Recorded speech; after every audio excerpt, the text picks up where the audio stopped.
Hello viewers, in the previous video I discussed about harmonic function and finding the conjugate function of a complex variable function by Milne-Thomson method. And in this video I would like to discuss complex integration and line integration. So what we need to do when we are saying that we want to integrate or we want to do complex integration. So we have this function fz, which is a function of z, and we integrate it over curve C, or this curve may be closed contour. So let's take one curve over z plane.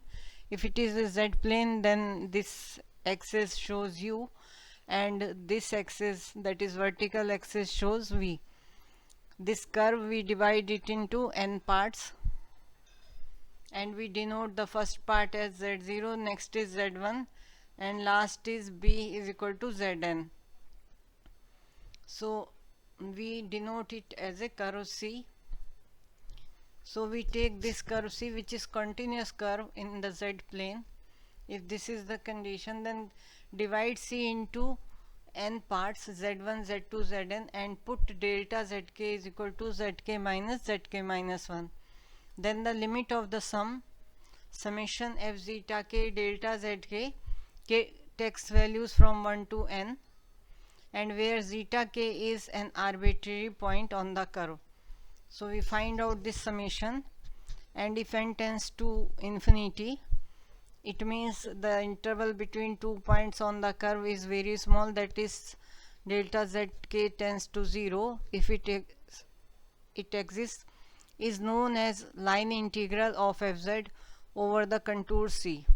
It is denoted by integral C fz dz, and if C is closed curve, then we call it contour integral, and it is denoted by this circle is on integral, so C fz dz. General terminology is C is a curve, and if it is a closed curve, then we show it by a circle here, and this is showing us curve, so closed.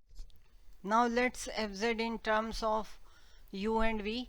So integral C fz dz is equal to u plus iv, and dz can be written as dx plus I dy, because z is equal to x plus iy. So when we differentiate it, we get dz is equal to dx plus I dy, and we separate the real and imaginary parts. So we get real and imaginary parts over the curve C. So this part is our real part, and this is our imaginary part. Now we say let's put y is equal to gx and dy is equal to g dash x dx. So we get the value of these two terms which are on right hand side. As C we have denoted as xa to xb, these two are the points, and u dx we have written here, and v as it is dy is equal to g dash x, so this is here, plus I integral xa to xb v plus u g dash x dx. So what we have done, that complex integration we have converted into the two real integrations. So one complex integration is equal to here two real integrations. The value of integral depends on the path of integration unless the function is analytic. So if it is a real function, it will depend on the path. If it is analytic function, it won't depend on the path, and whatever path we take, value of the integral will be same. So if the function is analytic in domain D, and the points A and B and also the path connecting A and B lie inside D, then the integral will be same for all paths. So we see this curve here, and A to B we have to reach. D is the domain, and this is C1 and C2, two curves are there, two paths we have taken, and if value is same then it means function is analytic, value of integration is same then function is analytic, otherwise not. So integral C1 fz. So let's do one example. Integrate fz is equal to z bar from a00 to b11 along. First is the straight line AB joining the 2 points. Second path is the line segment AD parallel to x-axis and DB parallel to y-axis. And third is y is equal to x square. So let's see the figure. In this figure we see that this is the point A00, this is 1 1, so in complex we can write down 1 plus I into 1, and we have taken path AB, so this is the straight line from here to here, and from second path is AD, this path, to DB, this path, and third is the curve y is equal to x square. So this third is y, C3 is y is equal to x square, so this curve is our third path. Now along AB, equation of this line is, because it's a straight line and 1 1 is the point, so y is equal to x. So what we do, we write it x minus iy, because it is z bar. Z bar is conjugate of z, and z is x plus iy, conjugate is x minus iy, dz is dx plus I dy, and along y is equal to x, dy is equal to dx. So we will substitute these values and we get x minus ix dx plus I dx, which is equal to x we have taken common 1 minus I, and dx we have taken common 1 plus I, which is equal to 2. And when we integrate, because this becomes 1 minus I square, so 1 minus I square into x, so 1 minus I square becomes 2, 1 minus 1 with minus sign becomes 2, and integration of x is x square by 2, and when we put the limits we get value 1. So this is, now we take second path. Second path is C2, so integral C2 fz dz is integral AdB, z bar is x minus iy, and dz is dx plus I dy. So we now take the path along x-axis, that is AD path, where y is equal to 0, and when we differentiate it we get dy is equal to 0. So in the integration only x term is there, so this becomes x dx, the figure is here again, and AD, this is the path we are taking. Now we integrate, this becomes x square by 2, and limits of AD are 0 to 1. So that is what we get, x square by 2, and limits are 0 to 1, and it is half. Now we take the path along DB, that is x is equal to 1 and dx is equal to 0. We substitute in the integral, so this becomes 1 minus iy, dB is the path, and dx is equal to 0, I dy. Now we multiply, this becomes iy plus y square by 2, and limits are 0 to 1.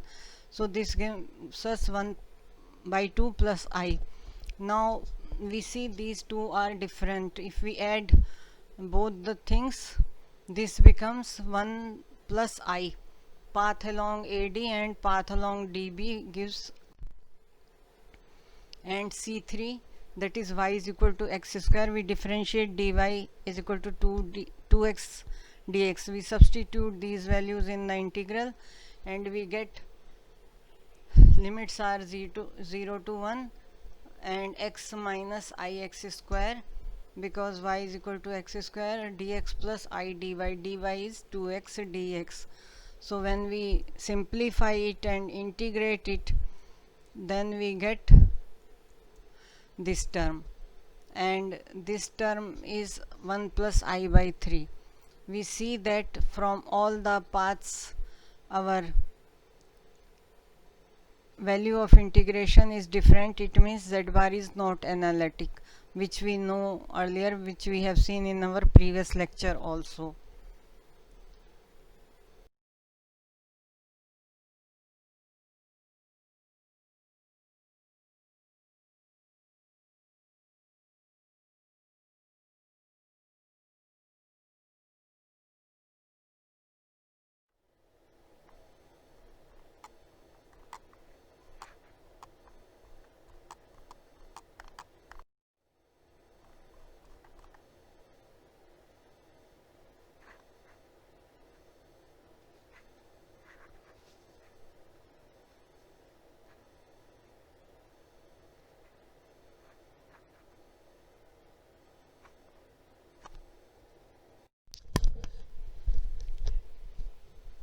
Now along C3 path we take y is equal to x square, so dy is equal to 2x dx. Substitute the value of y and dy and integrate term by term. We get the value like this, that is again 2 by 3 I minus 1. So nothing new, same as we did earlier. Limits are 0 to 1 and same value. So in all the three cases we got the same value of the integration. It means, as we know also, that z square is analytic everywhere because integral is same, and though we have different paths. Now we see if we integrate it as it. Now we integrate fz along 0 to 1 plus I as it is, that is z square dz. So when we integrate we get 1 by 3 z cube and limits are 0 to 1 plus I. Now we substitute these limits and we see that integral value is same, that is 2 by 3 I minus 1. Now the fundamental theorem of calculus is applicable only when the function fz is analytic in the domain D in which the curve lies. So this is important to learn. That is why I have written here that integral za to zb fz dz is equal to fz, that is integral of fz. So that is za to zb, and here we see that f dash z is equal to fz.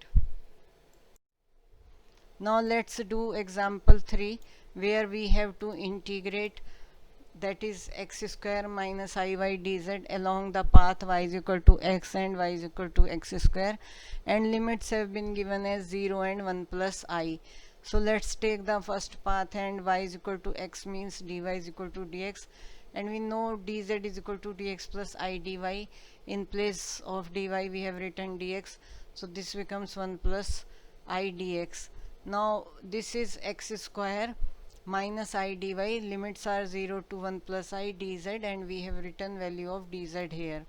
So we integrate it term by term and we get that 1 plus I, first term is x square, so x cube by 3 minus I, second is x, so that is x square by 2, and we substitute the limits 0 to 1 because this is the now real term only x1, so that is 0 to 1.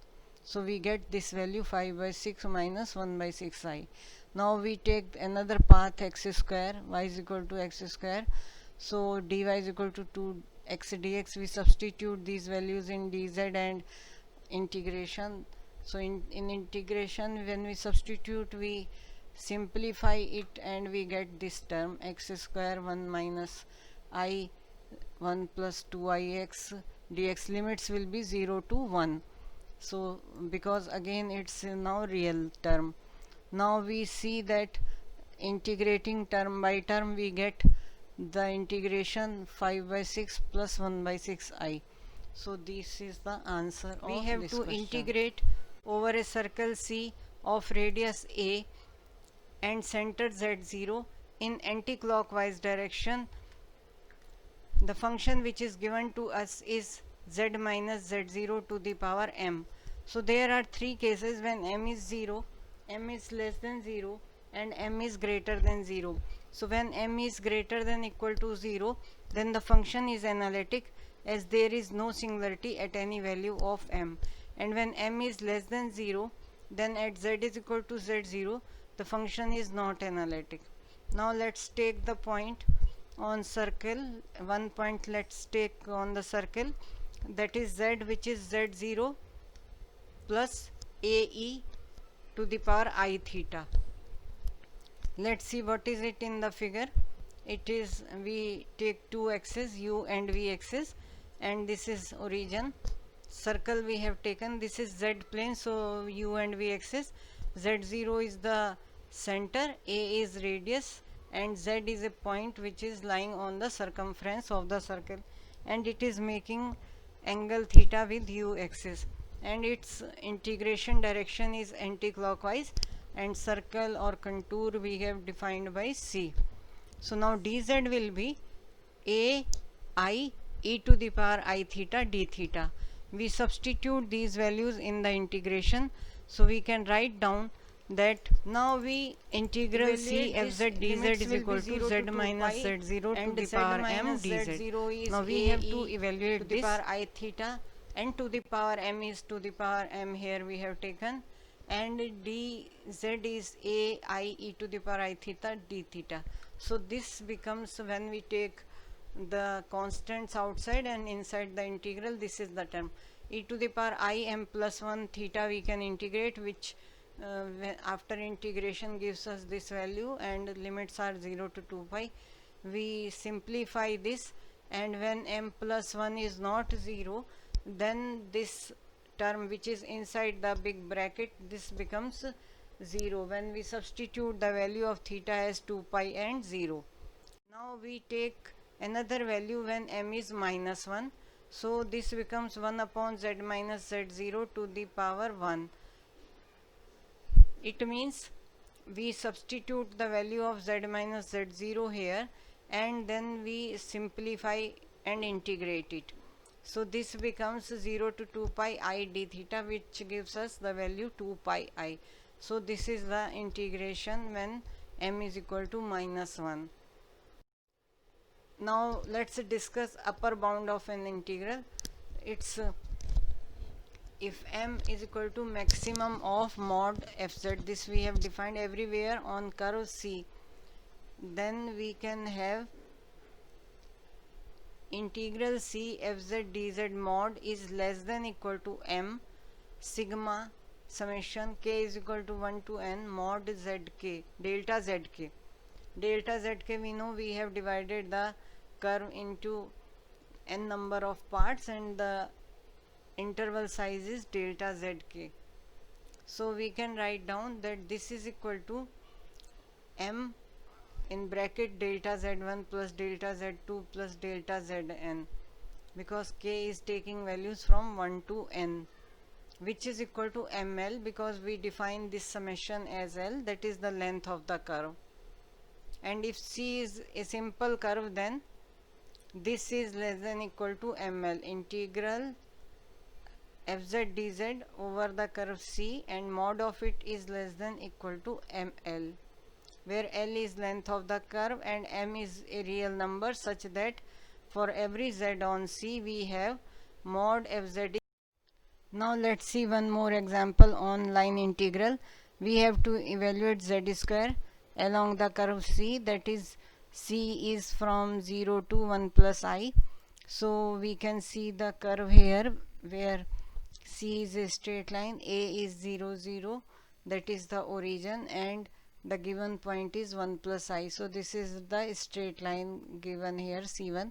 So along this curve we have to find out the integration. We know z is equal to x plus iy and y is equal to x. Z is equal to x1 plus I.